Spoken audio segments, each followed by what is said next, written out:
Hi everyone. This is an exciting video because for the first time I've been requested by one of my YouTube viewers to make a video on a particular topic.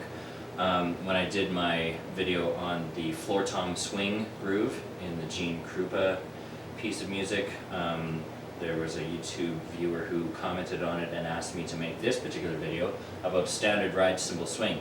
And that YouTube viewers, I don't know this person obviously, I only know his handle, which is Victorazo or Victorazo, or perhaps it's Victorazo. It's spelled V-I-C-T-O-R-A-Z-O. So Victorazo, this one is for you. We're going to do basic ride cymbal swing groove, and then I'm going to do a bunch of other things because we may as well move on from that and do variations on it. So we're also going to do, we're going to add in something called 4 on the floor. I'll explain what that is. We're going to do a hi-hat variation on the ride cymbal groove, and then we'll do 4 on the floor with that. And then we'll add in a bunch of comping, which is a jazz world term that stands for either accompaniment or complementing, which is where, comping applies to keyboard players, bass players, guitarists as well, but it also applies to drum set. That's where we add things into the swing groove in order to complement / accompany things that other jazz musicians are doing, particularly when they're soloing / improvising. So we're going to start with the basic ride cymbal swing groove, and what we're going to do for this, there are two things that we need to deal with for this. One of them is the pattern that we're playing on the ride cymbal, and the other one is what we usually do with the left foot when we play the groove. So first we'll do the groove just on the practice pad with the right hand, and we'll do the groove straight. So it's going to be a quarter note, followed by 2 8 notes, followed by a quarter note, followed by 2 8 notes, which is going to be 1, 2, and 3, 4, and repeat 1, 2, and 3, 4, and 1, 2, and 3, 4, and 1. Now what we're going to do is we're going to swing our 8th notes, which means we're going to move the second 8th note of each beat slightly later, so that rather than 1, 2, and 3, 4, and 1, it is now 1, 2, 3, 4, 1, 2, 3, 4, 1. If you're knowledgeable about triplets, you can think of it as each 2 8 notes being the first and third note of an 8th note triplet, which would be 1 triplet, 2 triplet, 3 triplet, 4 triplet, 1, 2, 3, 4, 1. And that's what we're going to be doing on our ride. So 1, 2, 3, 4, 1. Now when I play the ride cymbal, I tend to play it about halfway between the edge of the dome and the edge of the cymbal. The reason why is because if I play it too close to the dome, it sounds really high and tinny, whereas if I play it too close to the edge, there's not enough contact sound and the cymbal rings too much and it covers up our contact sounds. So the balance to strike between the two of them so we get a nice quality sound but we also get enough contact sound that you can hear the rhythm is to play it about halfway. 1, 2, 3, 4, 1, 2, 3, 4, 1. By the way, I'm using blast sticks in this video so that using the drumsticks doesn't overpower my voice too much, but you can certainly practice it with normal drumsticks. In fact, it's a lot easier to do that. So moving on to the hi-hat, we're going to be dealing with something called heel-up technique for the hi-hat. So in order for this to work, I'm going to sit fairly far forward on my throne so that my leg can hinge freely. If I sit too far back, then the throne actually gets in the way of my leg, whereas if I sit further forward, my whole leg can hinge freely. I'm going to put my foot on the hi-hat pedal, and then I'm going to essentially lift up a little bit, and I'm just using my ankle muscle to push up. This is exactly like what you do when you do toe raises like this. So I'm not actually using my thigh and my upper back to lift up my leg, I'm just using my toe to push up. And I've got my heel maybe about 1 inch or 1.5 inches off of the base of the pedal, and I'm just going to use that same muscle group that I used to lift up my foot to sort of vault it up in the air, and then I'm going to land and use those same muscles in order to make sure that my heel doesn't hit the ground. If I let my heel hit the ground, then the cymbals don't stay together. So the whole weight of my leg is landing in order to make sure that the cymbals come apart and come right back together quickly, and I've got my chick sound. And we're going to put this sound on beats 2 and 4 while we do the ride cymbal pattern. So Once again, back to the ride cymbal pattern. 1, 2, 3, 4, 1, 2, 3, 4, 1. I'm going to add the hi-hat chick on 2 and 4. And here it comes. 1, 2, 3, 4, 1, 2, 3, 4, 1, 2, 3, 4, 1. And that is your basic ride cymbal swing groove. So we're going to speed that up a little bit for fun, just so you can hear what it sounds like faster. 1, 2, 3, 4, 1, 2, 3, 1. And there's our groove. So moving on, we're going to talk about a variation on that involves using the bass drum. And for the bass drum, we're going to keep the heel down, and we're going to do something called 4 on the floor. 4 on the floor was certainly a lot more common in the early years of jazz, where the bass player, rather than playing on an electric bass, would play on an upright bass, and the upright bass would not necessarily be electronically amplified. The sound would not be reinforced. So what drummers would do is they would, with their heel down on the bass drum, they would just very lightly play on all 4 beats in order to sort of give the perception that the bottom end of the ensemble sound, the lower end of the sound, is being expanded. And just make the bass sound a little bit louder and add a little bit of low frequency punctuation to the groove. So back to the swing groove. 1, 2, 3, 4, 1, 2, 3. Add the bass drum.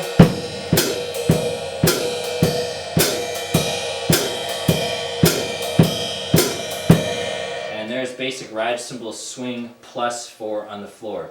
Next, we're going to move on to a hi-hat variation on the ride cymbal swing groove, where we only use the hi-hat.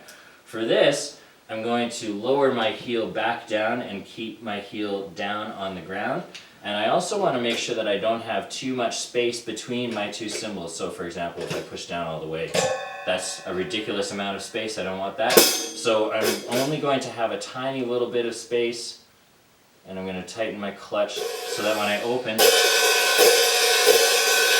the cymbals are nicely shimmering against one another. Rather than if I were to open it too far, I would just get the sound of the top cymbal ringing. So I'm just going to push it down a tiny little bit. I'm going to tighten the clutch. Now I've got this. So what I'm going to do is I'm going to take that same pattern that I played on the ride cymbal, which was 1, 2, 3, 4, 1, 2, 3, 4, 1, and I'm going to combine it with my left foot. And it's actually quite similar, coordination-wise. It's very similar to what we were already doing when we were doing our chick sound, because the foot is going to go down on beat 2 and down on beat 4. The difference is that it's going to come up on beat 1 and come up on beat 3. So your foot is going to go 1, 2, 3, 4, 1, 2, 3, 4. And I'm going to do the same pattern with my hand that I was doing on the ride cymbal with the right hand, but now I'm going to do it on the hi-hat while doing that same motion with my foot that I just went through. 1, 2, 3, 4, 1, 2, 3, 4, 1, 2, 3, 4, 1. There's my hi-hat variation on the traditional ride cymbal swing groove. We're going to add 4 on the floor to that, so just light quarter notes with the bass drum. 1, 2, ready,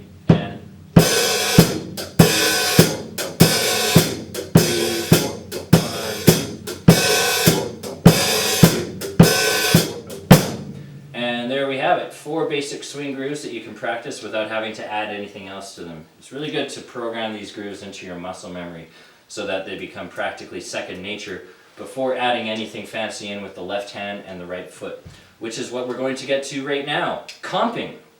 So what I want to take you through is basically all the different types of combinations that you can do with the left hand first. So we're going to take out the 4 on the floor. We're not going to worry about that. We'll add it back in later.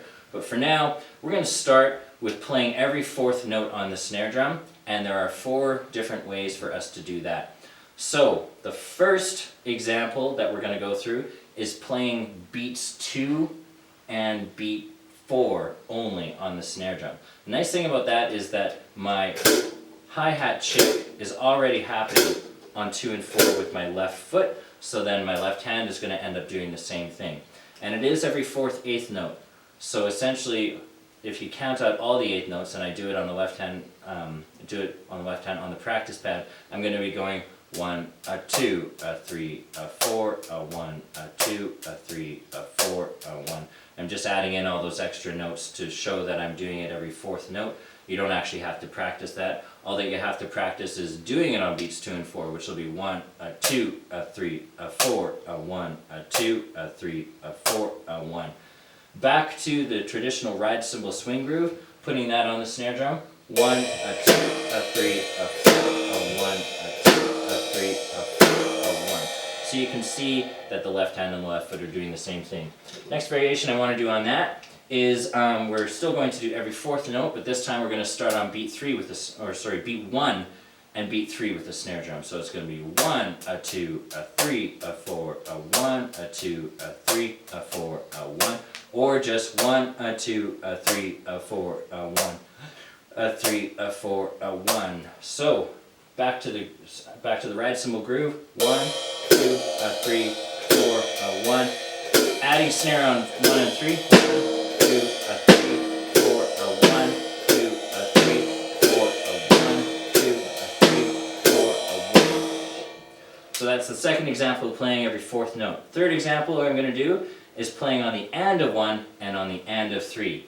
So once again, back to analyzing it on the practice pad with all of the in-between notes. 1, a 2, a 3, a 4, a 1, a 2, a 4, a 1. When you take out the extra notes, that's just 1, a 2, a 3, a 4, a 1, a 2, a 3, a 4, a 1. Putting that on the snare drum, do 1 bar of groove and then add that on the snare drum. 1, 2, a 3, 4, a 1, a 2, a 3, a 4, a 1, a 2, a 3, a 4, a 1, a 2, a 3, a 4, a 1. Here's example number 3. Example number 4 is putting it the only place we haven't put it yet, which is on the and of 2 and on the and of 4. Back to the practice pad analysis. 1, a 2, a 3, a 4, a 1, a 2, a 3, a 4, a 1. Without the extra notes, 1, a 2, a 3, a 4, a 1, a 2, a 3, a 4, a 1. Back to the ride cymbal groove. 1, a 2, a 3, a 4, a 1, a 2, a 3, a 4, a 1.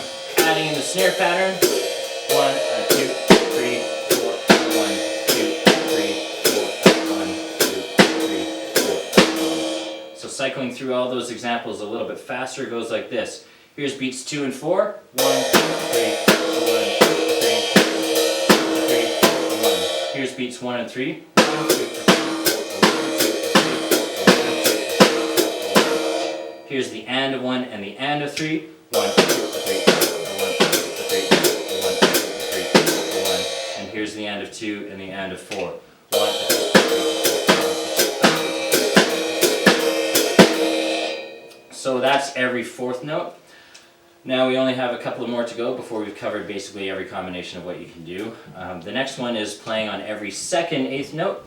So we're going to start that by doing all of the numbers, all of the beats. So it's going to be 1, a 2, a 3, a 4, a 1, a 2, a 3, a 4, a 1. Without the extra notes, 1, a 3, a 4, a 1, a 2, a 3, a 4, a 1. A little bit of reverse psychology for you. You've basically already done this exercise because you've already played on 1 and 3, and you've already played on 2 and 4, so we're just smushing all those together. Now you're playing on all 4 beats. 1, 2, a 3, here it is. 2, 3, 4, 1, 2, 3, 4, 1, 2, 3, 4. That's every beat. Now we're going to do the other example of playing every other eighth note, which is all the off beats, all the ands as it were, or all the ahs, since we're swinging it. 1, a 2, a 3, a 4, a 1, a 2, a 3, a 4, a 1. Or 1, a 2, a 3, a 4, a 1, a 2, a 3, a 4, a 1. Putting that on the snare drum, 1 bar of ride cymbal groove, and then adding it in. 1, a 2, a 3, a 4, a 1, a 2, a 3, a 4, a 1, a 2, a 3, a 4, a 1. You can break that down with the hands and see that I'm going right, left, right, both right, left, right, both right, left, right, both right, and then adding the hi-hat cymbal in. 1, a 2, a 3, a 4, 1. So speeding those two up a little bit. On all the beats, 1, 2, 3, 4, 1, 2, 3, 4, 1, 2, 3, 4. offbeats. 1, 2, 3, 4,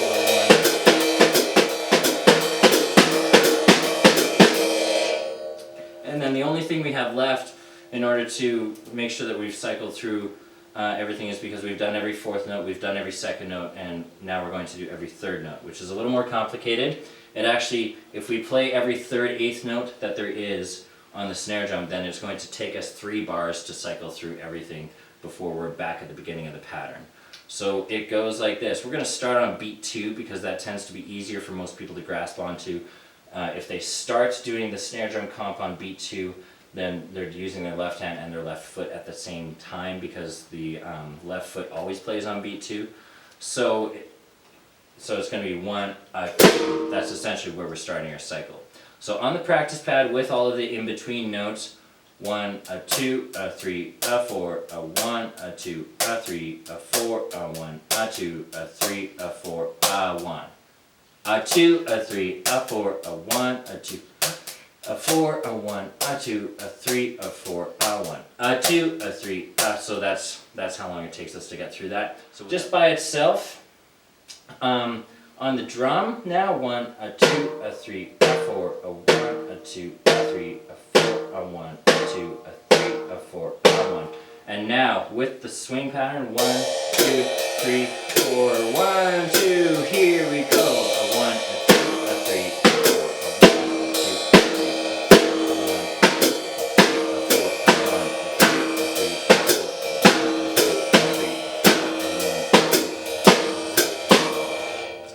So speeding that up a little bit, 1, 2, 3, 4.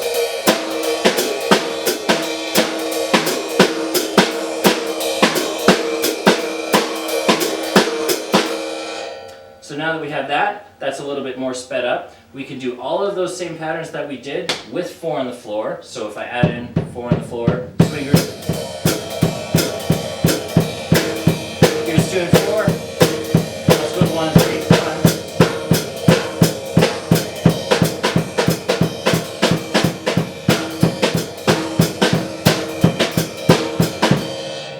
Let's add in one more. We're going to fill in, remember earlier in the video I said that when we swing our eighth notes, we're essentially looking at it as the first and the third note of an eighth note triplet. 1 triplet, 2 triplet, 3 triplet, 4 triplet, 1 triplet, 2 triplet, 3 triplet, 4 triplet, 1. So since we're actually playing all of the downbeats already, between the ride cymbal and the hi-hat, we're playing them all already. It's nice to be able to fill in everything, all the other notes of the triplets on the snare drum. So that's going to be 1 triplet, 2 triplet, 3 triplet, 4 triplet, 1 triplet, 2 triplet, 3 triplet, 4 triplet. With the swing groove,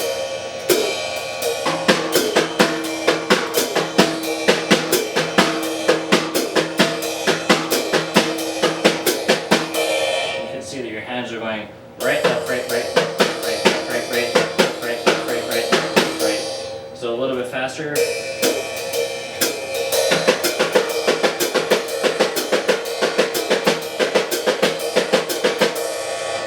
And a little faster than that still.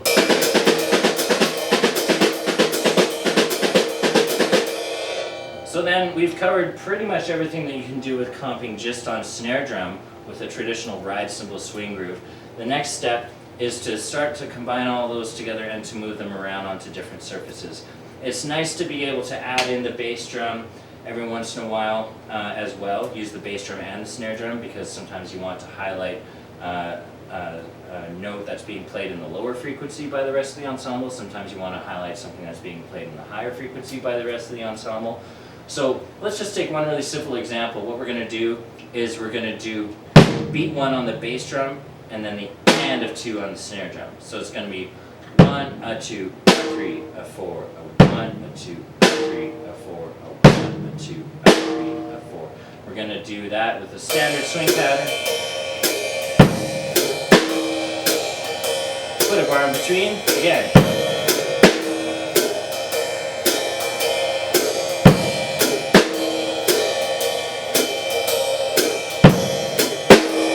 So that's one example of something you can do fairly introductory in terms of swinging back. We're switching back and forth between the bass drum and the snare drum.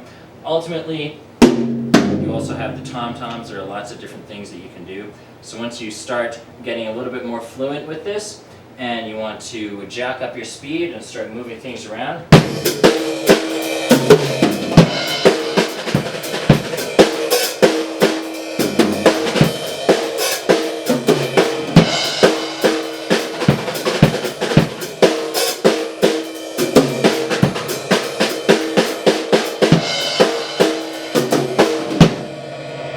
And there it is.